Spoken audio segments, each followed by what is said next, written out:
ඔන්නේ පිටුපස්සට කොහොමද හිටියේ? අපේ රෙදි කන්දක් තියෙනවා අපේ මිනිස්සයාගේ ළමයි ඒ ඔක්කොම රෙදි ටික මට තමයි දාන්නේ. මෙච්චර මේ කකුලේ දකුණක් තියෙන්නේ. ඉතින් කොහෙද ගියේ? අමාරු කන්ද ගිහලා මේ වයසට යද්දි. චුට්ටමල්ලිද? අර ගිහිල්ලා තියෙන පවුලත් එක්ක කවුද කිව්වේ? ආරංචි වුණා. මම නම් ඔය කාටව කියන්න ගියේ නෑ මේ මට කිව්වේ නෑ මට මේ ආරංචි වුණා. අහලා බලලා මම මිනිස්සේ මට කෝල් කරලා කිව්වා අන්න ගියා කියලා. ලොකු කොල්ලයි රටට ගිහිල්ලා තියෙන කොහෙද මේ? කොහෙද අප්පා මට මතක නෑනේ. නෑ. මෙහෙ බං ඕස්ට්‍රේලියා කොහෙද? ඕස්ට්‍රේලියා නේද? ඕස්ට්‍රේලියා ගිහින් තියෙනවා. ඔව් ඒ දෙමාපියෝ ගන්න පුළුවන් කියනවනේ. මොන පිස්සුද ආයි කොහෙ එන්නද ඔය අක්කෝ? ආයේ නෑ මං හිතන්නේ දිගටම ඉන්න ගිහිල්ලා තියෙන්නේ. අනේ ඔය අක්කෝ ගැන කතා කරන්න එපා. උන්ට මුල මතක නෑ බං. මතකනේ උන්ට රෙදි අඳින්න නැතුව රෙද්දක්වත් අඳින්න නැතුව හිටියේ සල්ලි අතේ සතේ නැතුව හිටපු කාලයක් තිබ්බා. මතකයිනේ? අපි තමයි ඔය මොනවා හරි ඔය ළමයින්ටයි ඔය කියන ඔය ඕස්ට්‍රේලියායි අරවයි මේවයි ඉන්නේ උන්ටත් එක්ක රෙදි ගිහින් දුන්නේ අපි. ඒකනේ ඔබ ගිහින් දුන්නද? ඒකනේ වැඩේ කියන්නේ කොච්චර කළා. යකෝ යන්න ඕන මෙන්න තීදි කෝල් එකක් දීපන් අපිට. අක්කට කියලා කෝල් එකක් දීපන්. ඈ උඹට කෙසේ වෙතත් මට කෝල් එකක් දීපන්. ඒ දේවල් උන්ට මතක යන්නේ.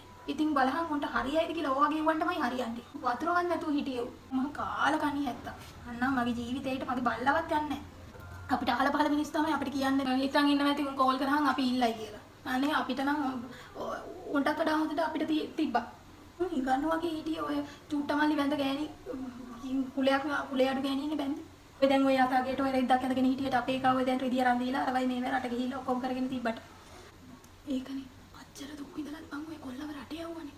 ඒකනේ වටින්නේ. ඈ මොනවා නැතත් බං කියන්න ඕන දේ කියන්න ඕනනේ. කොච්චර දුක් විඳගෙන ගියත් බලහන් ඒ කොල්ල දැන් ඉන්න තැන. ඒකට බලහන් අපි මෙච්චර මේ නැහිගෙන හම්බ කරගෙන මුන්ට කන්න බොන්න දීලා හැම සැප සම්පතක්ම දෙනවා. ඒත් බලහන් මුන් මේ ගෙවල් වලට වෙලා කාලා කන්නේ වගේ ඉන්නවනේ. බලහන්කෝ දැන් අම්මවයි තාත්තවයි අරගෙන ඈ දැන් හොඳද අපිට ඇති. මට ඔය අපේ එක පෙන්නුවා මේ ෆොටෝ දාලා තියෙනවා. ඔව් මොකද්ද මන් දන්නේ ඉංග්‍රීසි කැලලක් එක දාලා ඒ අර කොල්ලද කොහෙද WhatsApp එකේ ඉන්නවා කියලා. ඔය අර කෙල්ලට කියහම බලන්න කියලා ඇති. මොකද්ද මන් දන්නේ WhatsApp එකට දාලා තිබ්බා. ඔකුන් හිටිය හැටි අපිනේ දන්නේ. මහා කාල කන්නේ ඇත්තා. ගෑන් ඔය චුට්ටව වෙනස් කරේ ඔය ගෑණි. මොකද? චුට්ටව වෙනස් කරේ ඔය ගෑණි. ඔය ගෑණි හින්දා තමයි ඔහොම උනේ. නැත්තම් අපේ එකා යසාවේට මතකනේ පොඩි කාලේ දෙයියනේ අපි තුන් දෙනා බට්ට පයින්නවනේ. බලහංගු ඉතින් ඒ කාලේ වගේද අද කාලේ. බොක් කියන්න දාවේ.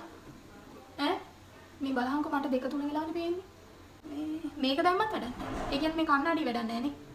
ඒක මෙහෙම දැන් මෙහෙම පේන්නේ නැත්නම් මේ ඒක කන්නඩිය අවුලන්නේ. මේ තේකක් හදන්නද? යනවා. ඉතින් යකෝ තේකක් බීලා ඵලයන් කොම්බත් නිකන් චුට්ට මල්ලි වෙන්න යනවනේ. ඊට පස්සේ මම තේ ටිකක් හදන්න.